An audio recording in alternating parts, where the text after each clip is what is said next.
Ultimately, you don't really want to react to other people's expectation, your own expectations, or even stressful situation that is out of your control.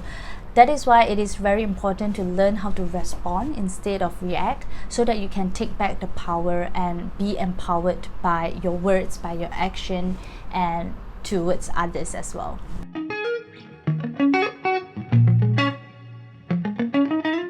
Hi everyone, welcome back to my channel. My name is Minnie. Welcome back to Ming TV, where we talk about self-care tips to help you transform into a better version of yourself. Now today's video is going to be a continuation of our Wednesday Bite-Size Podcast episode 5, where I talk a lot in depth about what is the difference of reacting and responding to a unmet expectation.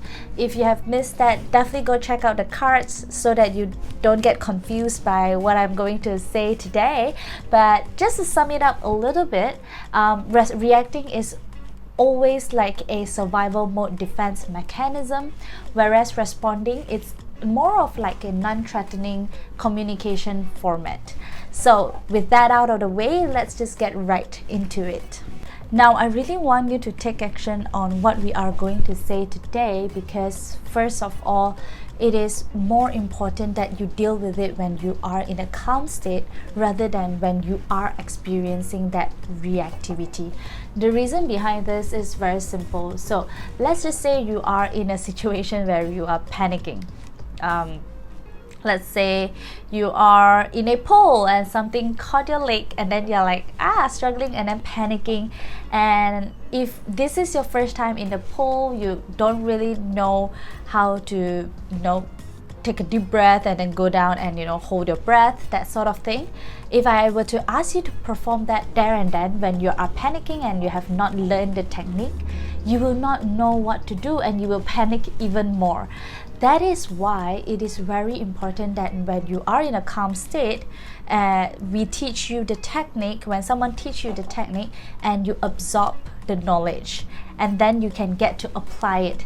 If you have not learned about the stages of learning in my previous video last week, I'll link it up here, where you will know that this is a unconscious competence where you already know what to do. You don't even have to think about how to do it. So this is the kind of thing that you want to adapt. So if you have a journal around you, that would be great to kind of go through a few exercises that I'm going to bring up today. Now the first thing is always to raise awareness. Awareness. It's always being mindful about how you are reacting to the unmet expectation. So one of you have answered to the sticker that I posted up, which is emotions are especially hard to deal with, urgency that leads to impulsive or irrational decisions. This is exactly what I'm talking about. It is really about taking the step back and really identifying what is happening in your body. We need to understand that reaction is instant. When you are in that state, your brain will not be working very well. A lot of things are like impulsive, and that is why you're in that survival mode.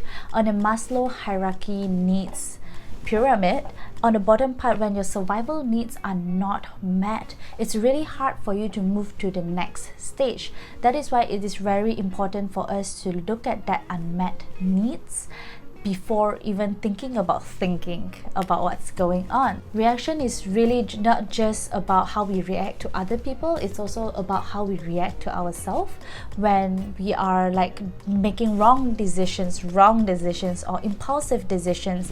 It is when we have this inner conflict in ourselves, be it's our own expectations or other people's expectation. One of the best way that I would highly recommend you to do is to jot down how do you feel when you are in that reactivity mode. Now, when I say how do you feel, it's not just your thought pattern. I want you to really pay attention to your body changes. Is your heart pumping really fast? Are you sweating? Are your shoulders really stiff? Or what kind of words do you tend to use? What are the narration that you have in your head? Write them all down. I know it's hard, guys. I know it's hard when we're in that state. We can't think. Practice it until you can do it naturally. For example, if today I were to think back 2 days ago that I reacted to a certain thing, And right now, when I think about it, I know it's stupid, but at that moment it was so real for me. Please let me know I'm not alone. I'm pretty sure a lot of us experience this when we realize how much we have reacted. We just, just kind of start blaming ourselves again. So I took some time to really write down what I was feeling, what was the red flag that I am going to a reactivity mode. For me, it tends to be feeling of like the heaviness in chest, the tightening of chest, and then I start to feel really annoyed and irritated. That's when I know that my own reactivity is coming up. So jot down your own reactivity, and next time when you feel that, when it's on your initial state, you tend to be able to stop it a little bit better. And that's what I did, and I managed to not go into a fight and not go into a huge argument. I took a step back, did some work, and then I came back. I'm like, okay, now I feel better to talk about it, and I talked about it. And that ties into our second point, which is to give yourself time and space to breathe. I did not deal with it straight away because when we are in that reactivity state, we can't think. You need to step back and breathe. Breathe, breathe, breathe, everyone. Now make sure that you are walking away, taking a space, and not running away from it. Eventually, you'll need to come back in and talk about your feelings, talk about what is happening, and really, really look into it. Not to fix it, but look into it. Now, which is why you need to also understand your expectation.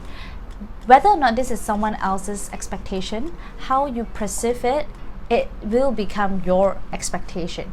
So one of you says, sometimes I expect too much from myself, and when I don't meet it, I tend to lower it too much again. Like when you set an expectation and you don't meet it, and then you try to like lower it again and again and again.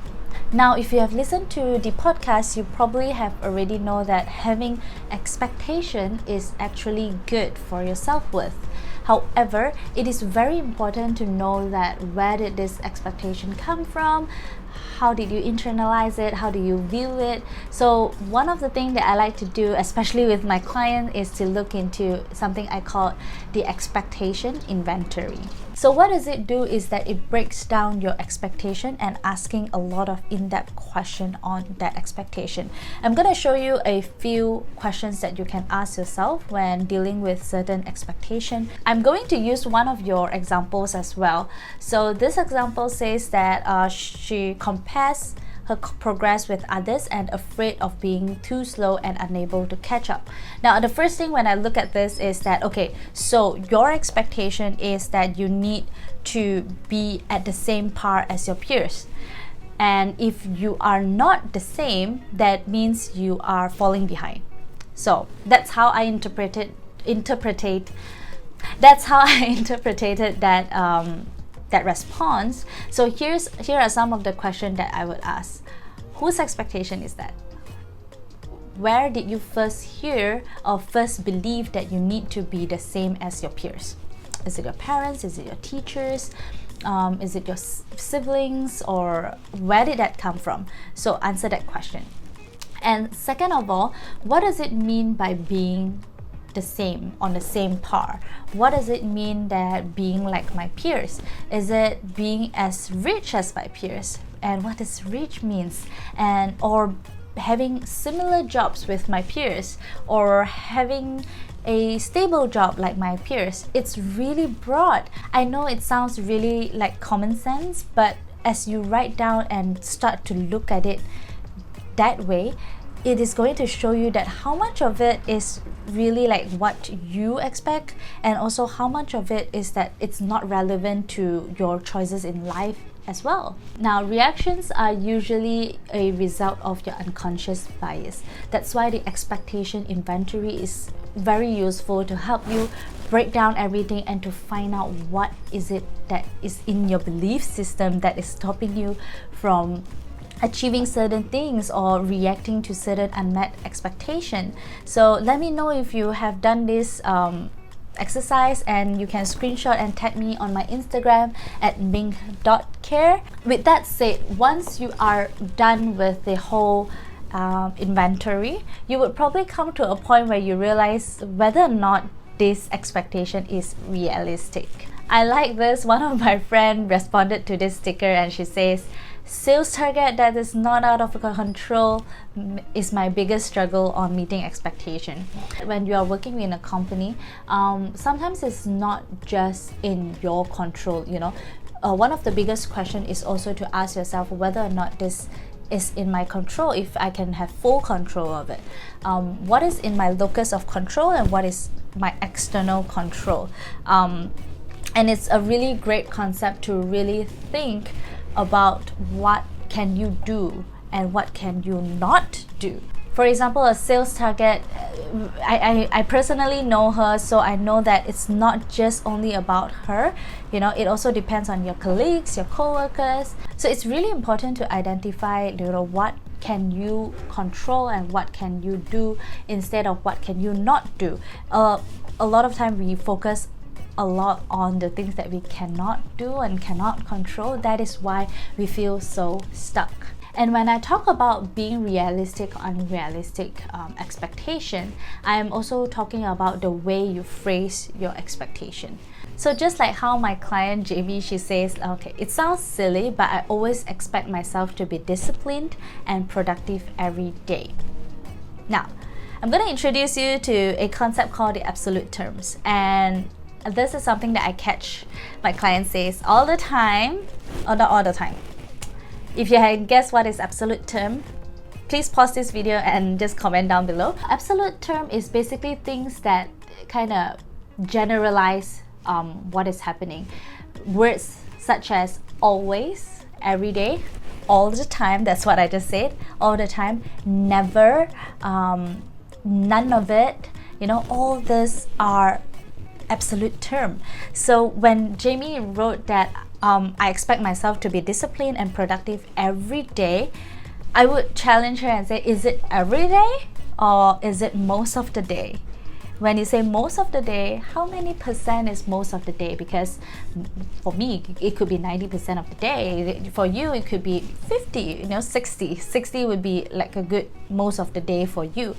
So it's really important that you don't use absolute terms, because when we are setting expectations, for example, I should always get straight A's in school. Are these realistic goals?